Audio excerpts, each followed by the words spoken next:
Well, good evening and thanks for joining us. I'm Bruce Frisco. It is Monday, the 8th day of June.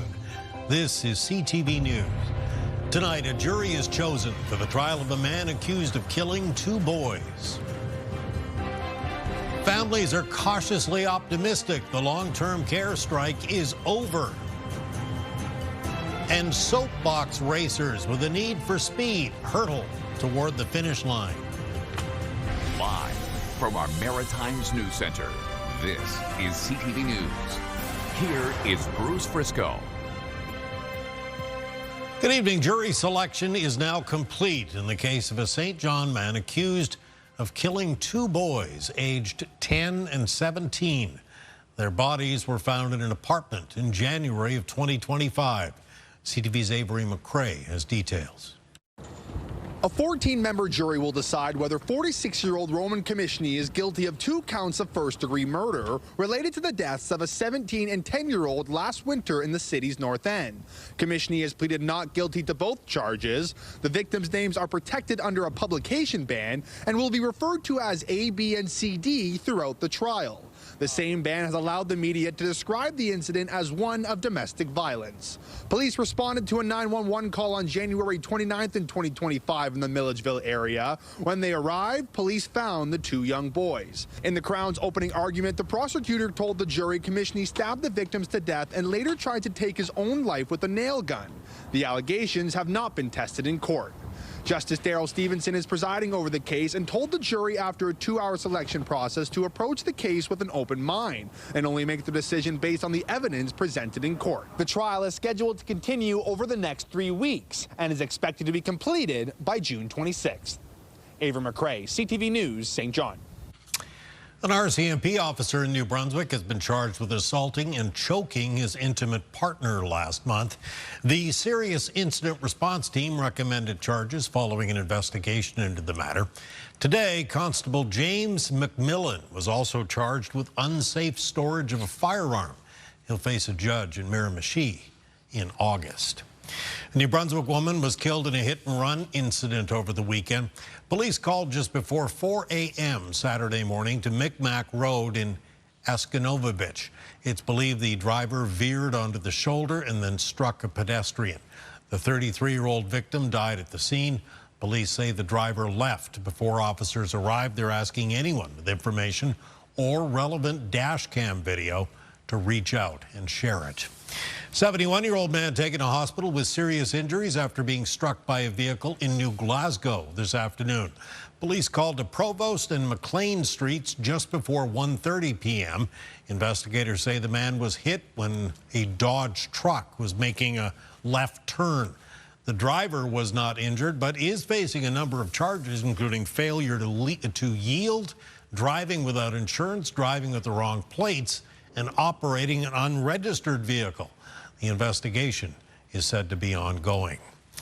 A great many people in Cape Breton tonight on the lookout for a stolen car.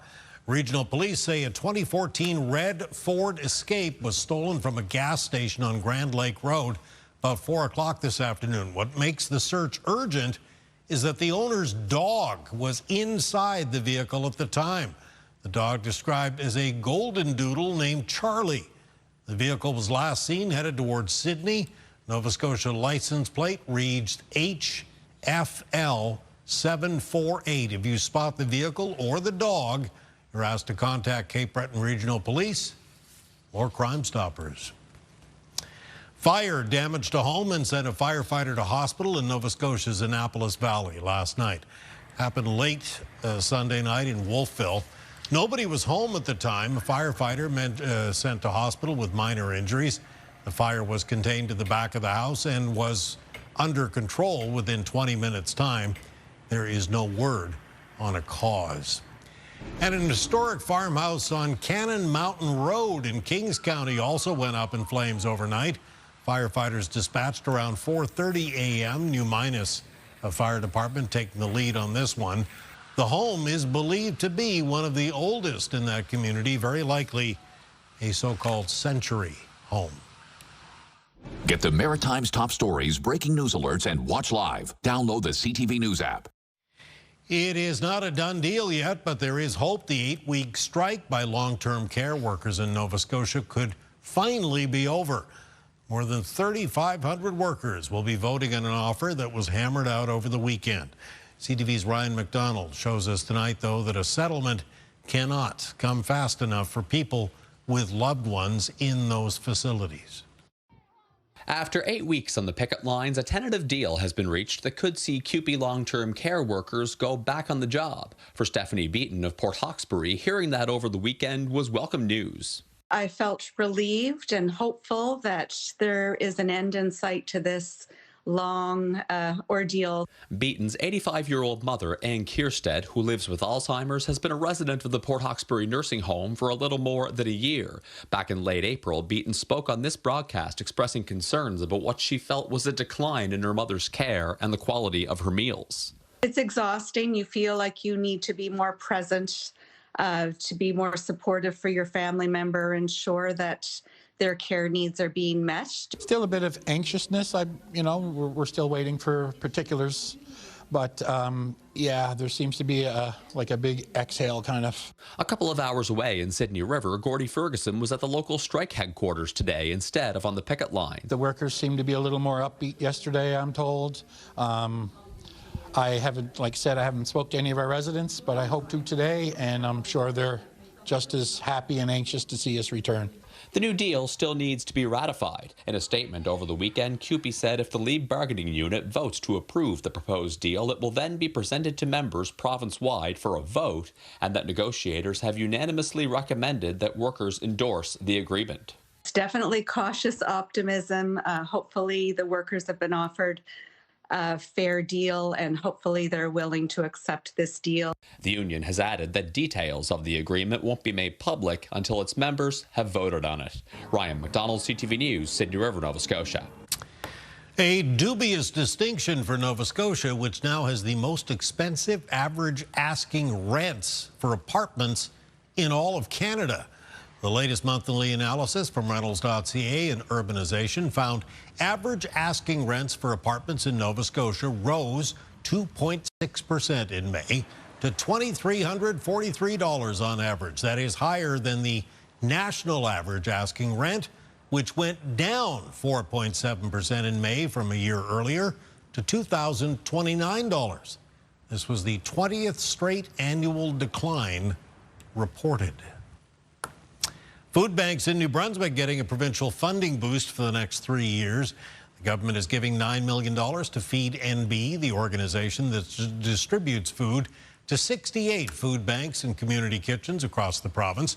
The government says it will reassess the agreement in about 3 years' time. In a statement, Feed NB says the funding will provide some certainty and stability for the food banks, especially as demand steadily increases year after year. Rising food prices are contributing a factor to the loss of restaurants in the Maritimes, it seems. Whether rewriting their menus or shutting their doors altogether, a lot of restaurant owners are making very difficult decisions these days. CTV's Hafsa Arif has more. For Ron LaCourte, his restaurant isn't just a business. It's a dream built around serving meals and bringing people together. I just get this restaurant because it's my passion. But passion alone doesn't pay the bills. Running a business, especially nowadays, not really easy, especially the costings were getting high, especially those meat like beef, chicken, and anything. And LaCourte isn't alone. Across Nova Scotia, restaurant owners are facing a spike in food prices, higher wages, and increased rent. 70% of their expenses are food and labor. So with both of those going up significantly over the last several years, what that is doing is really cutting into those profit margins. Even with tourism growing, restaurants are still feeling intense financial pressure. We ended 2025, we did know and we predicted we were going to see some closures in 2026. There's going to be a contraction. The majority of restaurants are avoiding increasing menu prices, holding off as long as they can. We will try our best not to increase our price, but you will never know. Whether it's a big restaurant in the city by the waterfront or a mom and pop shop up the road, times are tough for restaurant owners all over the province. Hafsa Arif, CTV News, Halifax. Just in time for the coming weekend, there's another bridge closure in Halifax to tell you about. This time, the 4 lanes on the McKay will be shut down for some work. Ferry rides are being offered as a replacement here, but that will not work for everyone. Truck drivers will face a significant detour. It make my route longer. Like, it take only 25 minutes, but I have to go all the way around from the highway. So it took 50 minutes or 45 minutes. There's no good time for a full bridge closure. That's why we actually try and do lane drops and weekends and nights as much as we possibly can. The McKay is expected to have one more closure before the end of this current construction season. There is an improved online tool to help track wildfires in New Brunswick this summer. The new wildfire dashboard, which went live today, is said to be more user-friendly and centralizes data directly from the province's wildfire management branch. The province says its dashboard was critical during last year's historic wildfire season, and improving it for this year was a priority. All right, still to come tonight, Kaylin's full forecast, and we'll take a hard look at surveillance pricing, which you've probably already experienced. Coming up next, though, cheering for Jacob. You need a lot of resiliency to push through, and Jacob has that. A celebrated Maritime soccer star started training with Team Canada just ahead of the FIFA World Cup. That's next. Stay with us.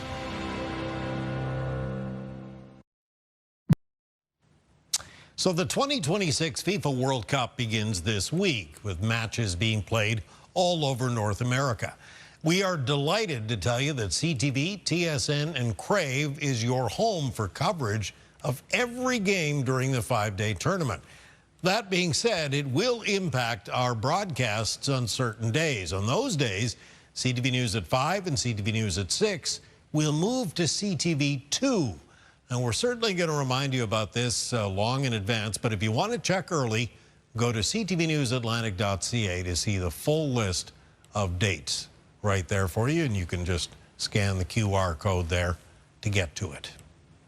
And Maritimers have an extra incentive to cheer on Team Canada at the FIFA World Cup. Nova Scotia's Jacob Shaffelburg has joined the team for his first full training session. The status of the Port Williams native was in doubt after he missed most of the year with an injury. CTV's Jesse Thomas has more. Jacob Shaffelburg joined Team Canada today for his first full practice session. The Port Williams, Nova Scotia striker is making a comeback just in time for the World Cup tournament. Shaffelburg shot onto the international scene 2 years ago with Team Canada, but 2026 has been a challenge injury-wise. He had a sports hernia operation in January that sidelined him for 3 months, only to tweak his hamstring while training with his pro team in Los Angeles. My expectations maybe in January, maybe 3 weeks ago, would be that he wouldn't be part of this team. So once again, he has surprised me, and he's done that dozens of times now. Shaffelburg's former youth provincial coach says the players Canadians see today isn't that much different from the player that stood out as a youngster competing for Nova Scotia. He played left wing. He loved taking players on, getting crosses in, scoring goals. Like, that was his game, and, he just got better and better. It's not clear if Shaffelburg will be able to play on Friday when Canada opens the World Cup against Bosnia and Herzegovina. But both his father and former coach will be there in Toronto, hoping Shaffelburg is ready. It'll be a very emotional time.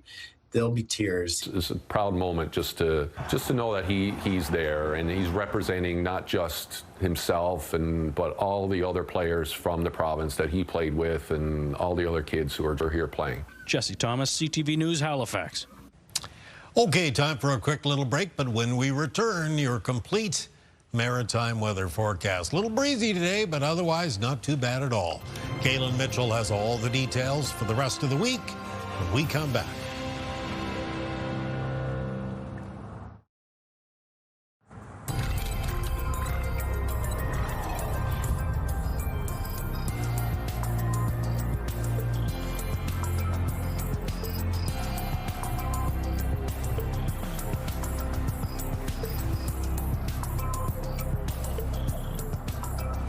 Monday evening, 8th day of June today. A little breezy around here today, but not like the breezes they were experiencing out Saskatchewan, Manitoba on the weekend. Holy moly. Yeah, severe thunderstorm situation for a couple days there. I know there were storm chasers up from the U.S. Tracking those severe thunderstorms. And some of the people you'd see, it might be like Reed Timmer, people like rolling to town. You want to be heading the opposite direction. And thankfully for us here in the Maritimes, no setup like that for us. The winds, in fact, that we had today are diminishing this evening. It's a mainly clear night. We do have some sunny and hot June weather in the forecast ahead of us, really for a good portion of the rest of this week, and that's due to this area of high pressure in combination with a big ridge in the jet stream. You can see that's centered over parts of Ontario.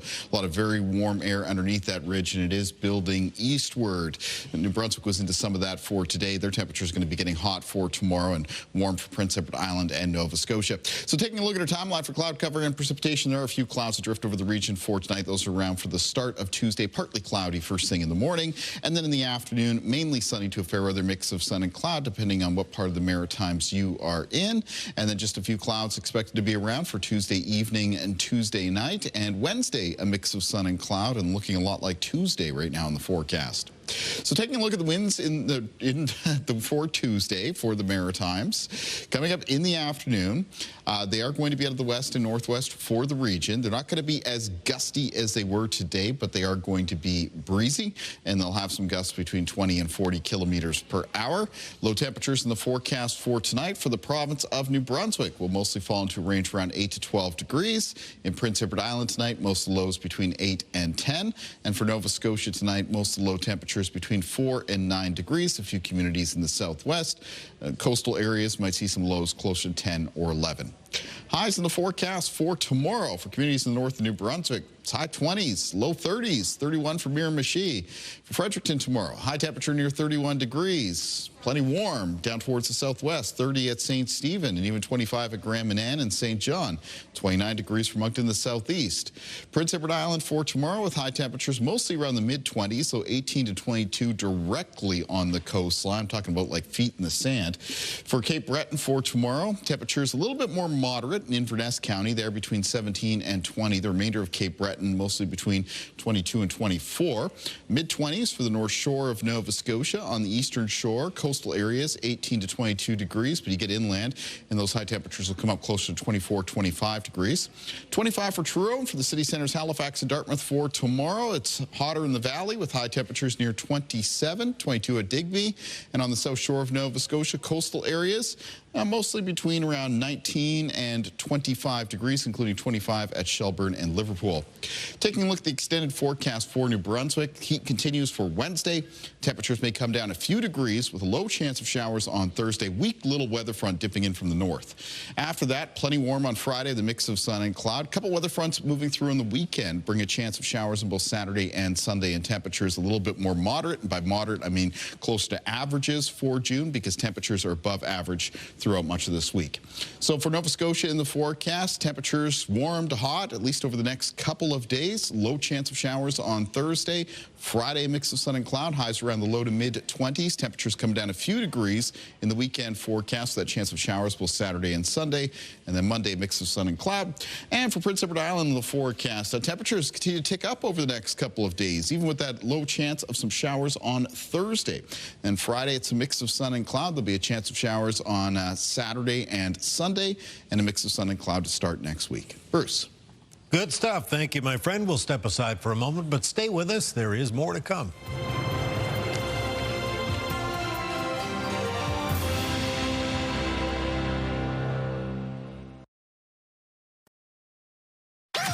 The #1 morning show in Halifax. Turk, Megan, and Amateur Alex. And home to the biggest artists.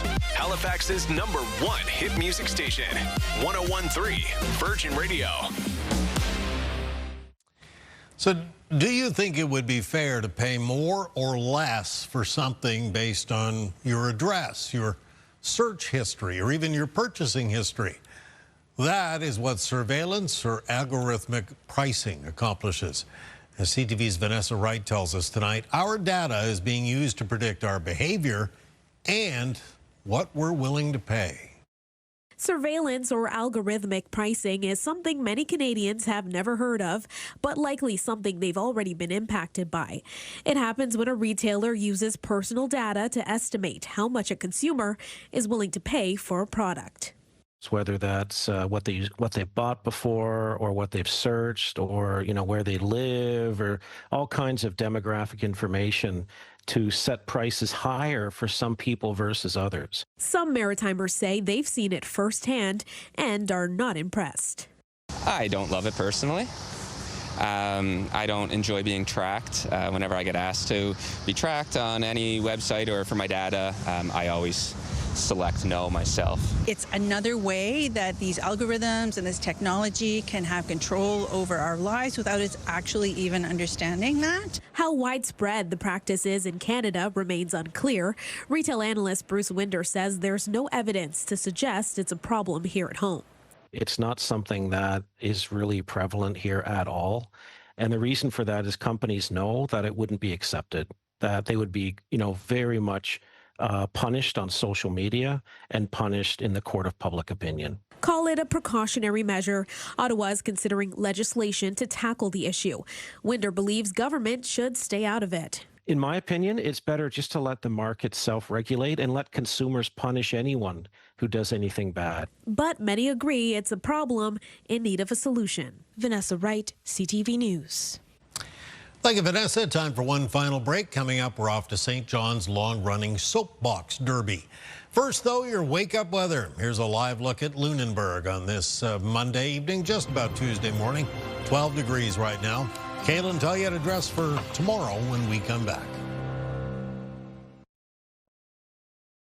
Okay, it's now Tuesday morning, 9th day of June. Let's kick it off with the wake-up weather. And Kaylin. Partly cloudy for the morning hours, Bruce. Temperatures first thing in the morning will be mostly around the high single digits and low teens, but will warm up very quickly as we move through the day on Tuesday. Mostly sunny to a mix of sun and cloud. A lot of high temperatures in the region tomorrow. Be around low, mid, high 20s and some in New Brunswick, even getting up into the low 30s. Bruce. Thank you, sir. Well, the St. John's Soapbox Derby returned to the city over the weekend. As CTV's Avery McRae shows us tonight, the annual event brings out the entire community for a unique day of racing. And we are set to go with this next super. The 2026 St. John's Soapbox Derby featured 34 cars, most of which came from local schools, all driven by young drivers around 10 years old. That includes Connolly Miller of Loch Lomond School. The trick is to stay low, get all your weight into the back, and then you'll go down the hill fast. Fellow racer Mia Roy admits it can be pretty scary barreling downhill, with the cars reaching speeds near 40 kilometers an hour. But the fun outweighs the fear. We did research to help me go faster. Don't wear hoods because it'll the air will help you to push back so then you can go faster, stuff things like that. Race organizer Deborah Lawton says very few people in town get the chance to take part in the annual event that began in 2011. She says while there is a prize on the line, it's all about the fun for the entire community. It also raises funds for a program called Pals in the Park, where we bring students from 25 schools into Rockwood Park for 85 class trips, and that amounts to about 2,000 students coming into Rockwood Park for recreational, educational, enrichment activities. There's a whole lot of research to show that being outdoors is a natural medicine, so anytime we can take learning outside the school walls into nature, it's a win for everybody. And what better way to support outdoor learning than with some outdoor racing? Here we go, race number 3. Avery McRae, CTV News, St. John. Thank you, Avery. That is your late news tonight. If you joined us late, you'd like to take another look at anything you've seen, ctvnewsatlantic.ca. It's always your home for news. I'm Bruce Frisco. Thank you for staying up late with us tonight. Have a good evening, and we do hope to see you again tomorrow.